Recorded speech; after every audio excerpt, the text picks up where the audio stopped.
Bienvenue sur Africa 24 dans cette nouvelle édition du 12-15. Voici les titres. L'économie verte pour relancer les économies africaines, l'une des conclusions de la 53e session de la conférence des ministres africains des finances, de la planification et du développement économique. Face au ralentissement de la production, les autorités ivoiriennes souhaitent redynamiser la filière rizicole à travers notamment des campagnes d'irrigation. Nous nous intéresserons aussi aux défis de l'Afrique en matière d'éducation. Aujourd'hui, 80% des enfants en âge d'aller à l'école primaire sont scolarisés contre 60% en 2000, mais peu d'avancées en revanche sur la question des inégalités de genre dans l'accès à la scolarité. Deuil national à Madagascar après la mort de l'ancien président Didier Ratsiraka qui s'est éteint dimanche à l'âge de 84 ans des suites d'un arrêt cardiaque. Il était hospitalisé depuis mardi à l'hôpital militaire d'Antananarive. Didier Ratsiraka était à la tête de l'État malgache de 1975 à 1991, puis de 1997 à 2002. Président aux idéaux révolutionnaires, il a tenté de mettre en place un régime d'inspiration socialiste et jusqu'à la fin de sa vie, il était présent sur la scène politique malgache. La 53e session de la conférence des ministres africains des finances, de la planification et du développement économique qui s'est clôturée le 23 mars a été cette année placée sous le thème de l'industrialisation durable et la diversification de l'Afrique à l'ère du numérique dans le contexte de la Covid-19. Et les différents acteurs ont insisté entre autres sur l'importance de développer l'économie verte, mais aussi la nécessité d'encadrer le secteur informel. Philomène Tine.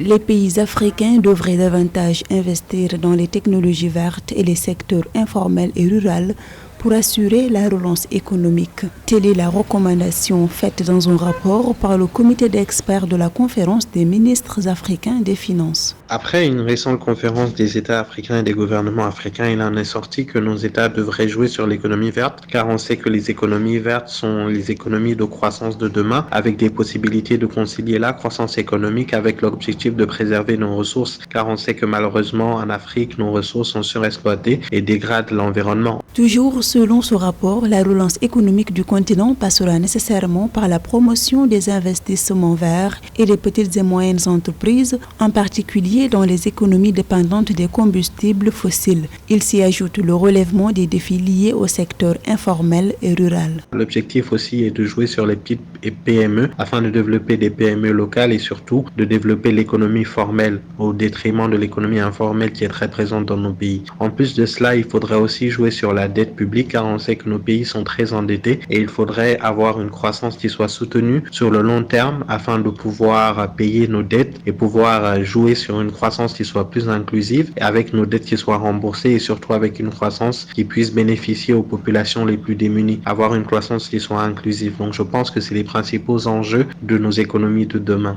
À l'instar des pays développés, les pays africains ont chacun à leur niveau organisé la riposte contre les conséquences économiques de la pandémie de Covid-19.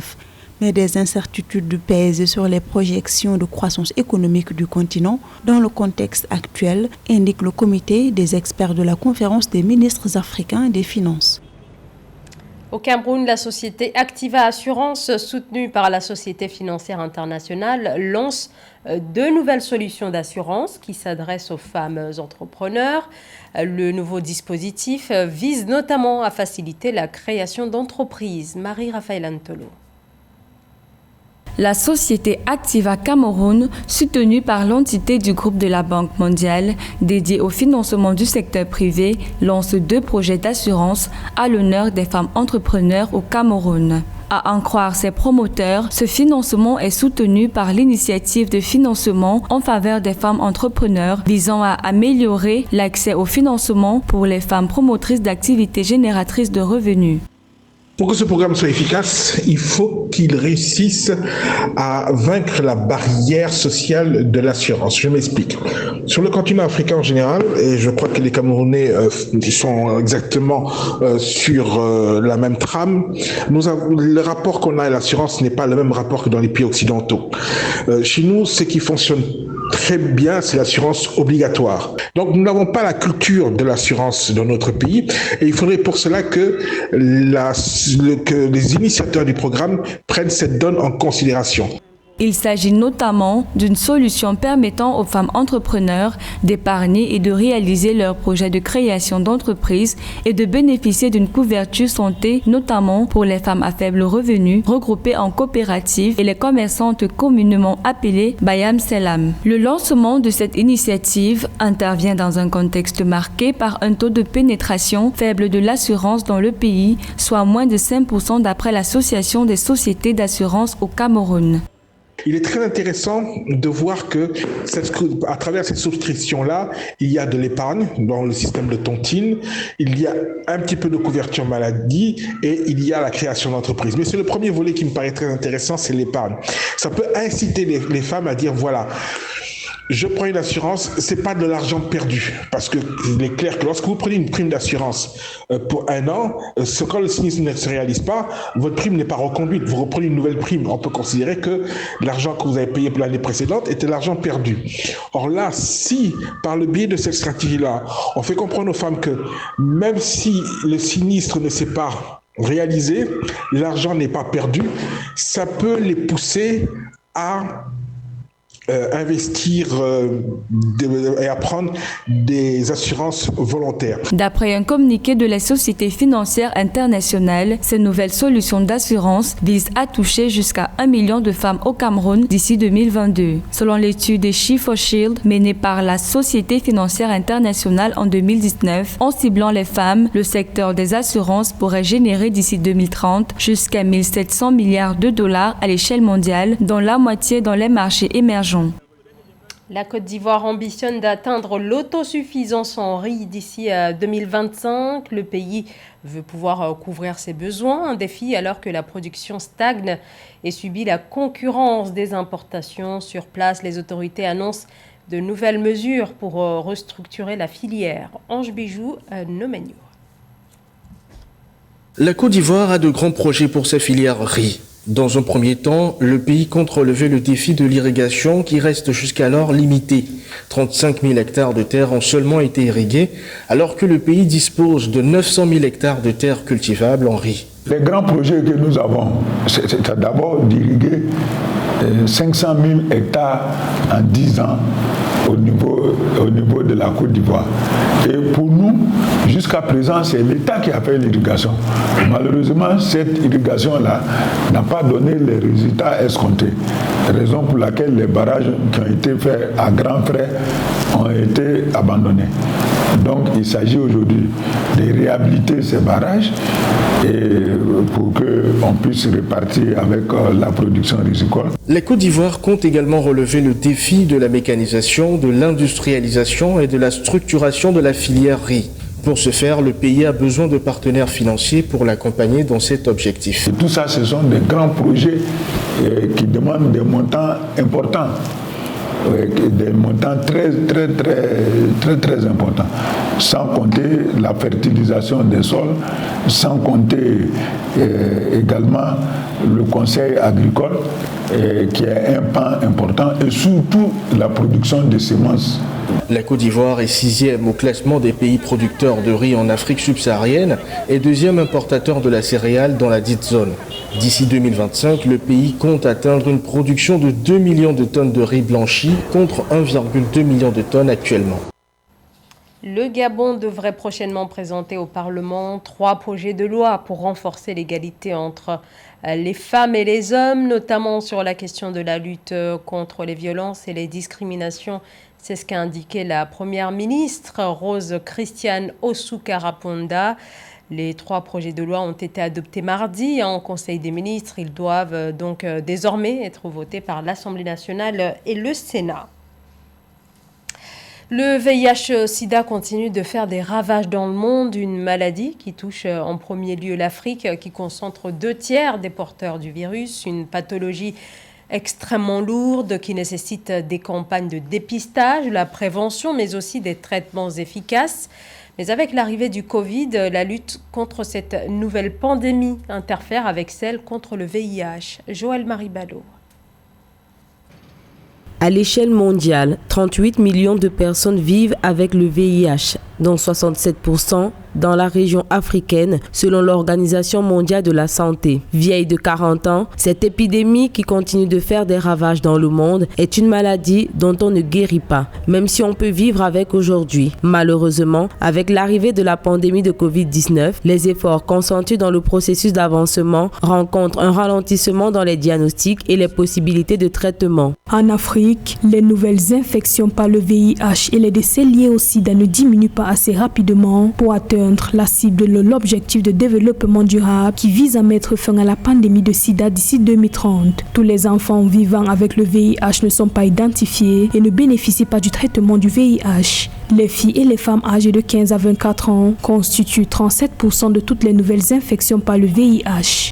Malgré ces difficultés, des progrès importants sont enregistrés dans les pays africains. En 2020, 81% des personnes vivant avec le VIH ont connu leur statut sérologique pour cette infection. Parmi ces personnes, 70% sont des adultes et 53% sont des enfants placés à vie sous traitement antirétroviral. 85% des femmes enceintes et allaitantes vivant avec le VIH suivent un traitement antirétroviral qui protège leur santé et prévient la transmission du VIH à leur nouveau-né. Le taux a baissé parce que là maintenant les patients se prennent mieux en charge. Et par rapport au corona qui était l'année dernière, il y a eu moins de contacts, ce qui fait en sorte que le taux a baissé. On a eu moins de cas en 2020 que les années antérieures. C'est une patiente VIH positive ou bien sur antirétroviraux, on sait maintenant par quelle méthode elle doit accoucher ou bien quelles précautions on doit prendre pour son accouchement.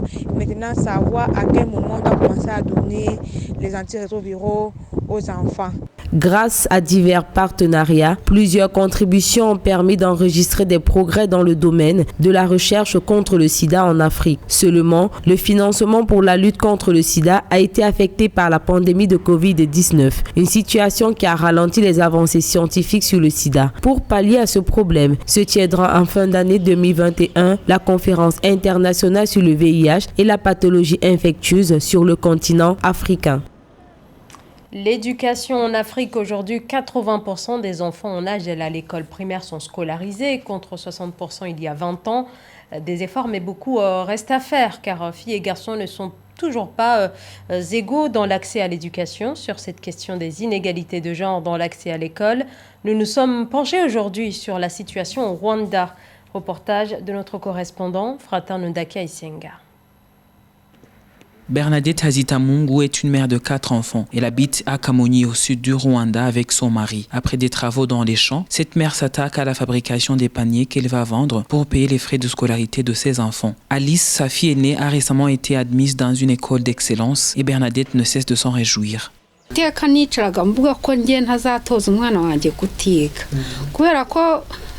Je n'ai pas eu la chance d'aller à l'école car mon père ne l'acceptait pas. Quand je me suis mariée, j'ai juré de tout faire pour prendre mes petits-enfants à l'école, même les filles, car je ne veux pas qu'ils ratent leur chance. J'ai vu combien les femmes de mon âge qui sont allées à l'école se sont développées dans la vie et j'aimerais que ma fille puisse en faire autant.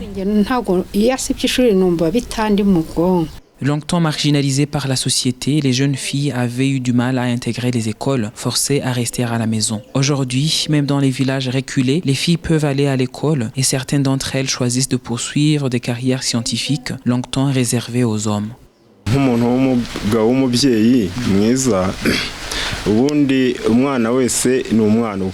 C'est vrai que ce n'est pas très courant au village de voir un parent de sexe masculin qui accepte facilement que sa fille aille à l'école. Mais de nos jours, on comprend que tous les enfants ont les mêmes droits. J'ai accepté d'aider ma fille sans aucune hésitation, car c'était un enfant enthousiaste depuis toute petite. Je ne pouvais pas la laisser tomber dans ses rêves.